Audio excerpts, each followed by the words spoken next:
Hi, my name is Gail Drucker, and I'm known as just Gail. I work at the Laconia Public Library. I'm the children's librarian, and this is my second foray into Celebrate Laconia and Belknap Mills Laconia Reads.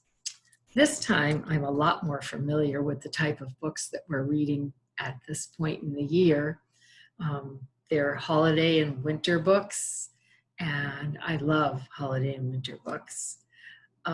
When we did Tom Sawyer, I had but listened to it once, but I enjoyed reading with all the other celebrities because it's always fun to be a celebrity. I really enjoy the two books that I've chosen to share with you today. I grew up in a Jewish household, and so Hanukkah was very important to us. And when Eric Kimmel and Trina Shard-Hyman came out with this folk tale, I was immediately drawn in to the colorful characters and the triumph in the story. It's not your traditional story, and the pictures are scary. And I will show you the pictures, even though when we do Zoom, the pictures and the words turn around. So I'll read the page, and then I'll show you the pictures. The second story is a folk tale telling about how Santa Claus became Santa Claus. And it's not, again, your traditional story. And I thoroughly enjoy this story. It's lovely. I hope you enjoy my readings of Hershel and the Hannukah Goblins and the Bearer of Gifts. Most happy holiday and safety to all. The first one, Hershel and the Hannukah Goblins by Eric Kimmel, and illustrated by Trina Shard-Hyman. This was a Caldecott honor book. As I said, I'm going to read it and then I'll show you the pictures. This book was brought to us by Holiday House. It was the first night of Hanukkah. Hershel of Astropol was walking down the road. He was tired and hungry. But nonetheless, his step was light. Soon he would reach the next village, where bright candles, merry songs, and platters piled high with potato latkes awaited for him. But when he arrived, the village was silent and dark. Not a single Hanukkah candle could be seen.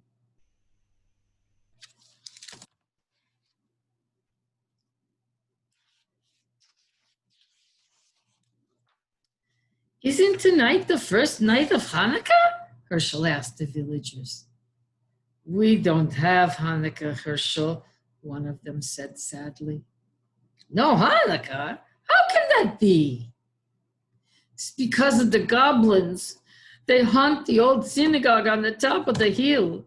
They hate Hanukkah. Whenever we try to light the menorah, the goblins blow out the candles. They break our dreidels. They throw our potato latkes on the floor. These wicked goblins make our lives miserable all year long. But on Hanukkah, it's really bad. Hershel knew he must help the village people. I'm not afraid of goblins, he said. Tell me how to get rid of them. It's not as easy as you think, the rabbi warned. You must spend 8 nights in the old synagogue. The Hanukkah candles must be lit each night. On the 8th night, the king of the goblins himself must light them. That is the only way to break their power. I'm not afraid, Rabbi, Hershel said. If I can't outwit a few goblins, then my name is not Hershel of Astropol. It's the old country where my grandmother came from. The villagers wished Hershel good luck. They had no potato latkes to give him, so they packed him several hard-boiled eggs for him to eat, along with a big jar of pickles. The rabbi gave Hershel a brass menorah, a package of candles, and a box of matches. Then the villagers said goodbye. Nobody expected to see Hershel again.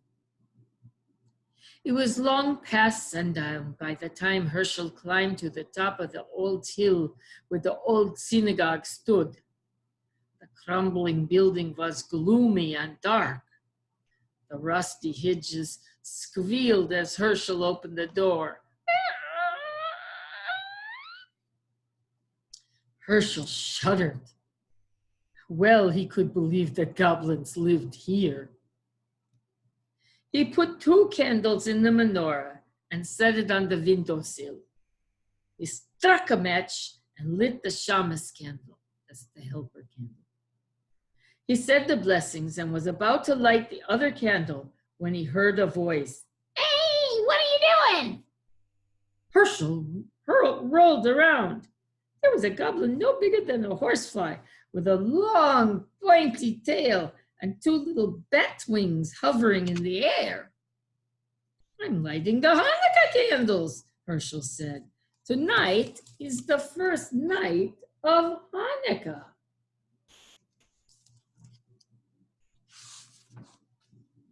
Oh, no, it's not. We don't allow Hannukah around here, not here. Is that so? Said Hershel. Who's going to stop me? A little pipsqueak like you? I may be little, but I'm strong, said the goblin. Really? Can you crush rocks in your hands? Hershel. The goblin laughed. Ha ha! Crush rocks? You're joking. No one is that strong. I am. Watch. And he took a hard-boiled egg from his pocket and he squeezed it until the yolk and the white ran through his fingers. That's how hard I'm going to squeeze you if you try to stop me from lighting these Hannukah candles.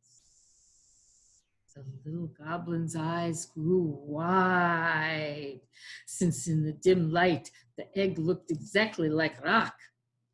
The little goblin shook with fear. You let me alone, he squeaked. Gladly, said Hershel, if you let me light my Hannukah candles in peace. All right, said the goblin. One night won't make a difference, but you better not be here tomorrow. Big, scary goblins are coming, much bigger than I. And if they catch you lighting the Hannukah candles, you'll be sorry. We'll see about that, said Hershel to himself. And he lit the first candle.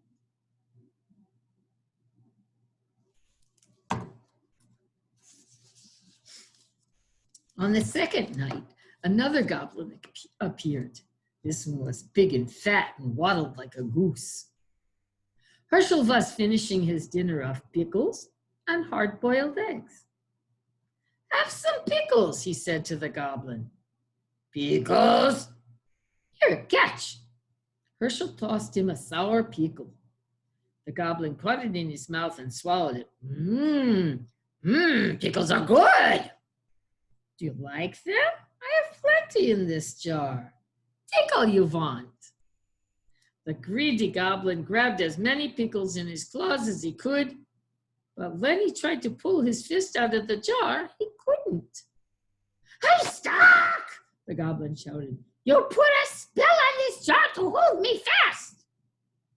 That's right, Hershel said, laughing, and it's a very powerful spell. You came here tonight to stop me from lighting the Hannukah candles. So now I'm going to light them while you stand with your hand in the jar and watch. How do you like that? No! No! Screamed the goblin. I hate Hannukah!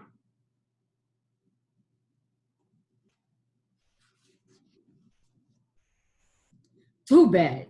You'll have to get used to it. Hershel said the blessings and lit the candles slowly. Then he sang all his favorite Hannukah songs. The goblin wailed yelled and carried on so much that Hershel finally decided to let him go. Shall I tell you how to break the spell? Yes, yes, I can't stand it anymore. Let go of the pickles. Your greed is the only spell holding you powerful, prisoner. The goblin let go of the pickles. His hand slipped out of the jar easily. How that goblin raged. Ah! He stood with his hand in the pickle jar while Hershel lit the Hannukah candles under his nose. The furious goblin stamped his foot so hard that he shattered into 1,000,000 pieces. The wind blew them away.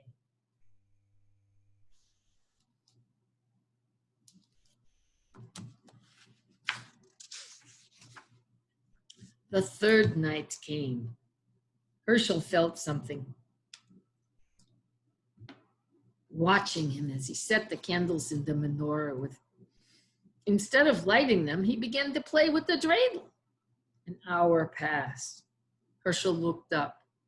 Sitting across the table was another goblin. He had a fiery red face and 2 enormous horns. It's getting late, the goblin said. When are you going to light the candles? Later, there's plenty of time. Hershel spun the dreidel. This is more fun. What are you playing with? Goblin asked. Looks like a top. It's a dreidel. Don't you know about dreidels? No. Oh, too bad. Dreidels are lots of fun. You can also make lots of money if you know how to play. Really? The goblin was interested now. All goblins like money. This one was no exception. How do you play? It's very simple, Hershel said, but you must have gold. That's the first rule. I have plenty. Is this enough? Goblin poured a pile of gold coins on the table.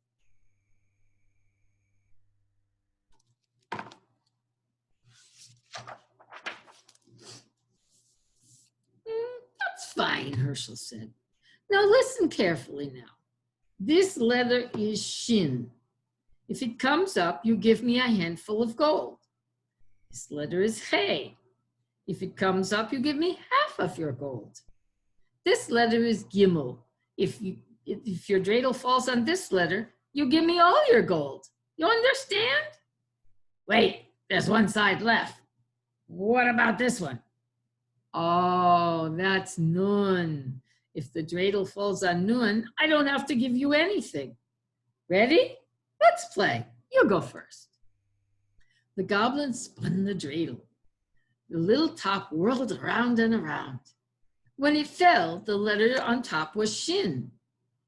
Oh, too bad, Hershel said, taking a big handful of the goblin's gold. Try again. Maybe you'll have better luck. The goblin spun the dreidel once more. This time it fell on hay. Hey, this isn't your night, Hershel said, helping himself to half of the goblin's gold. One more time. Your luck is bound to improve. This time the dreidel landed on Kimmel. Oh, too bad, said Hershel as he took all the rest of the goblin's gold. Would you like me to spin?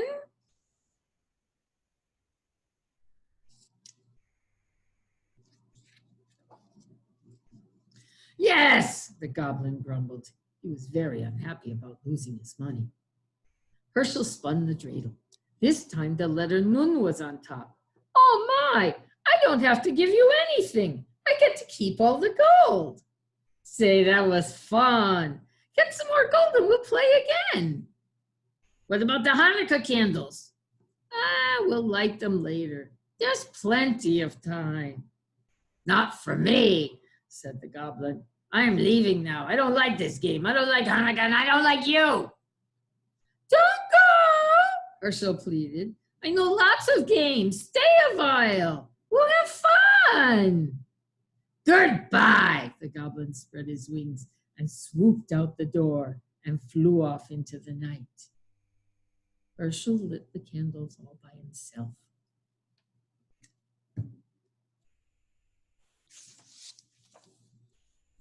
On the following nights, other goblins came. One had 6 heads. One had 3 eyes. All were terrible and fierce.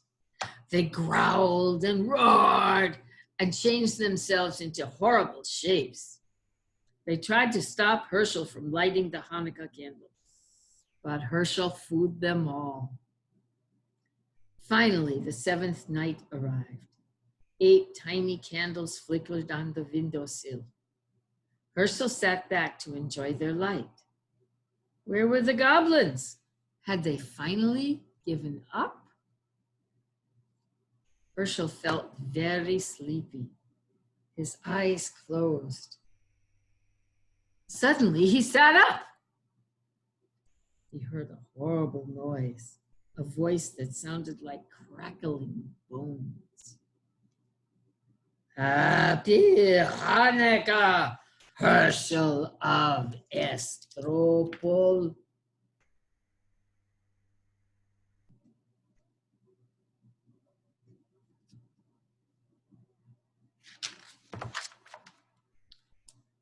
Who is it? Who is there? Don't you know who I am, Hershel? Weren't you expecting the king of the goblins? Ah! The voice rose to a hurricane roar. It ripped the shingles from the synagogue roof and shattered the windows. The Hannukah candles reeled in the savage blast, but they did not go out. You're too early, shrieked Hershel. You're not supposed to come till tomorrow night. The great wind died down. Don't worry, Hershel. I'm far away, but I have the power to see you and speak to you. Enjoy this last Hannukah evening, my friend. It will be your last. Tomorrow night I will come for you. You fooled my slaves, the other goblins. Let's see if you can fool me. Poor Hershel, what was he to do? The king of the goblins was on his way and he had no power on earth could stop him.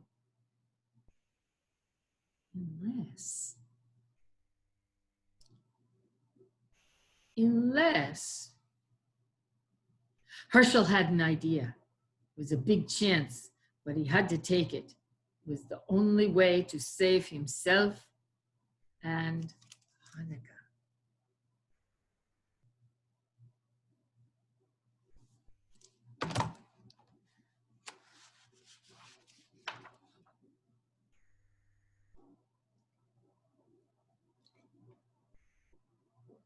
It was the last night of Hannukah.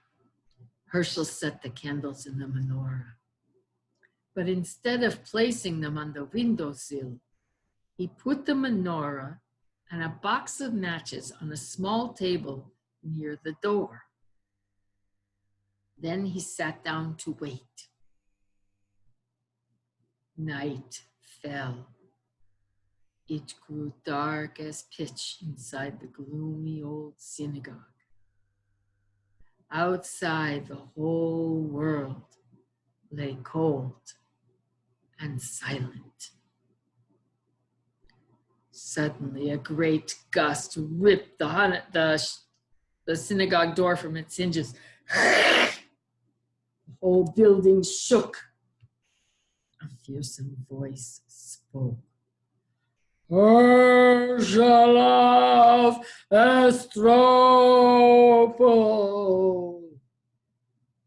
Did I hear something? It is I, the king of the goblins. Hershel laughed. Don't be silly. You're one of the boys from the village. You're trying to scare me. I am not a boy. I am the king of the goblins. I'll believe it when I see it. Show yourself to me. Behold, I stand before you. Do you believe me now? Hershel tried not to look. Even in the darkness, he could see the outline of a monstrous shape filling the doorway. a figure too horrible to describe. He pretended not to care.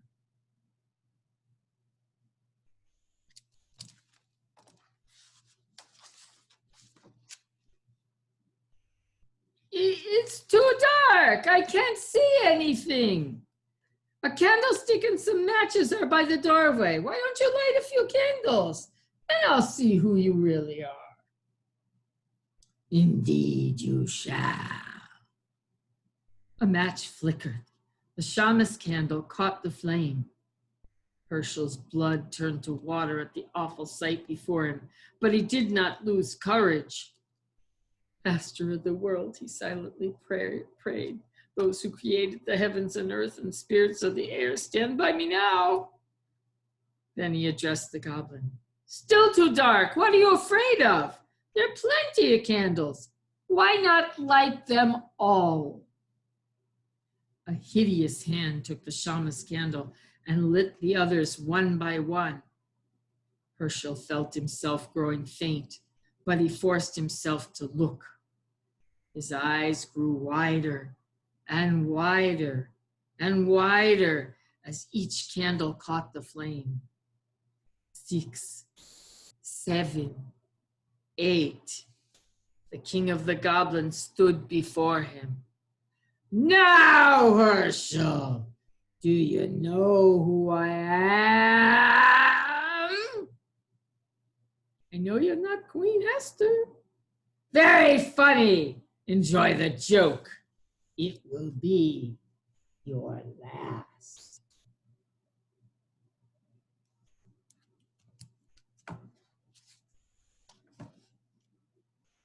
That's what you think. Be gone, or I'll take a stick to you. How dare you speak to the king of the goblins that way?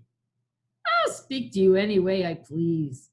You have no power. Your spell is broken here. See, the menorah is lit. You thought those were ordinary candles you were lighting, but they weren't. They were the Hannukah candles, and you lit them yourself. The king of the goblins roared in fury. The earth trembled and a mighty wind arose. It ripped off the synagogue roof and blew down the walls. It splintered the great timbers and shattered them like matchsticks. Around the menorah, the whirlwind howled, but the candles never flickered. They burned with clear, steady flames. The king of the goblins had no power over them. The spirit of Hannukah triumphed.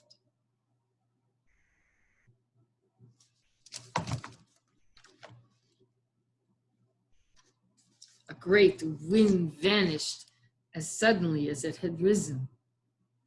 Hershel rubbed his eyes. The night was as still as before, even though the synagogue was gone. Walls, roofs, floors, even the foundation stones had vanished. But the menorah remained, standing tall along the little table where Hershel had placed it. Hershel waited until the last candle burned out. Then he started down the road that led to the village. He better hurry, he thought. I don't want to miss the last night of Hannukah. But there was no reason to hurry.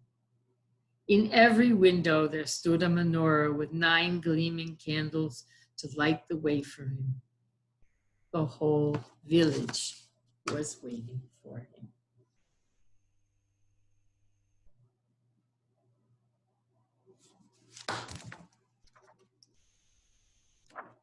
I love stories where good triumphs over evil. Hershel and the Hannukah Goblins is definitely one of those stories. It gives us hope for lots of things in life where we can triumph over evil.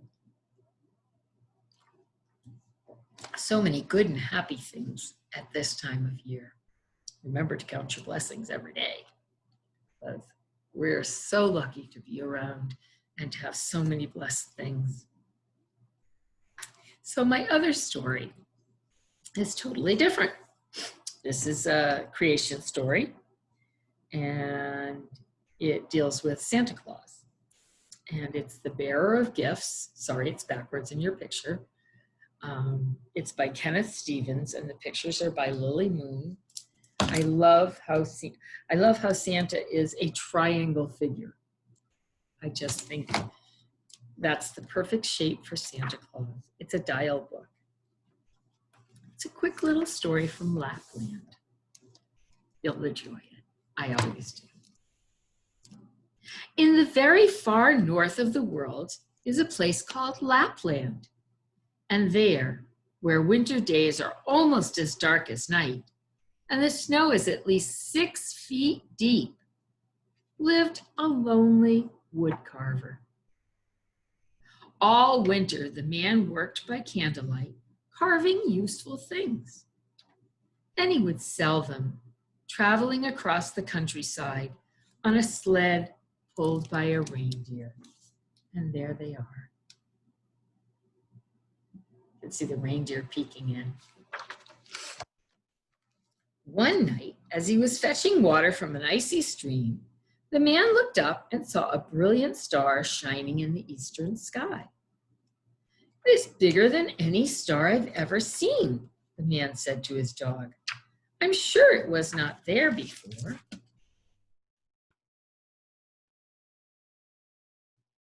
Do you know what that's called? You're right.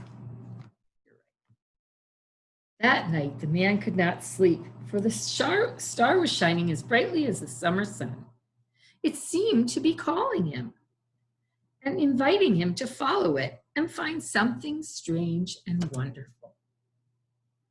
All night long, the man carved by the light of the star until he had only a scrap of wood left, and from it, he made a tiny star.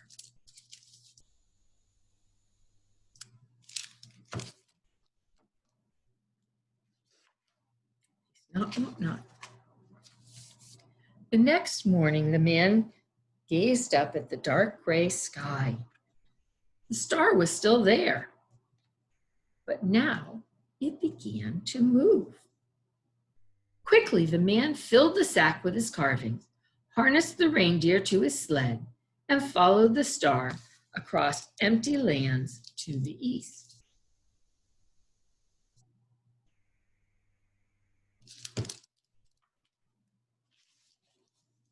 The star led the man through villages where the air was warm and people spoke languages he could not understand. Whenever he was hungry, he was given food in exchange for one of his useful carvings.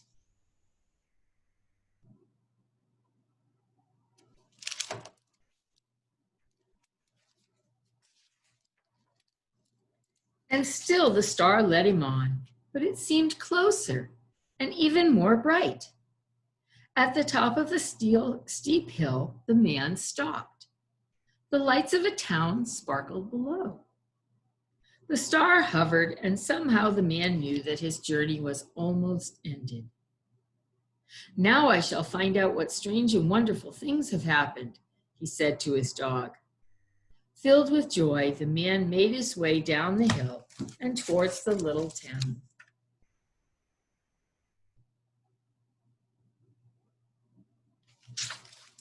It's a long journey. I really like the colors in this book too. There was noise everywhere. Laughter and spicy scents filled the air. People stared at the odd traveler with his pointy shoes and his curious-looking beast. But the man didn't notice. Following the star, he made his way through the town's winding streets. At last, he came upon a tiny stable.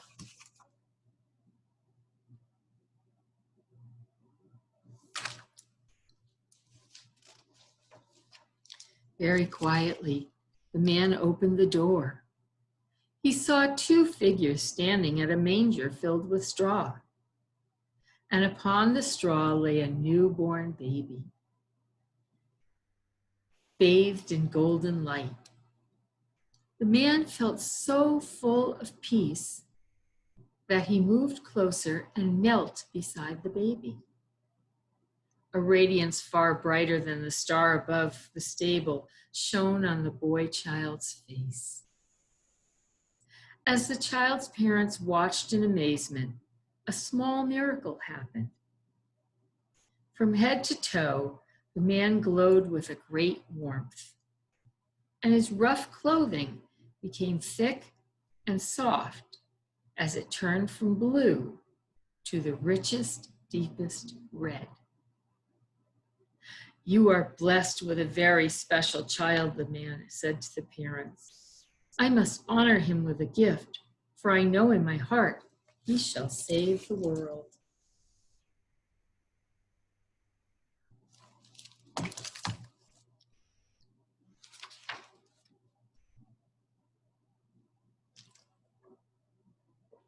The man went outside and searched his sack for something to give the child.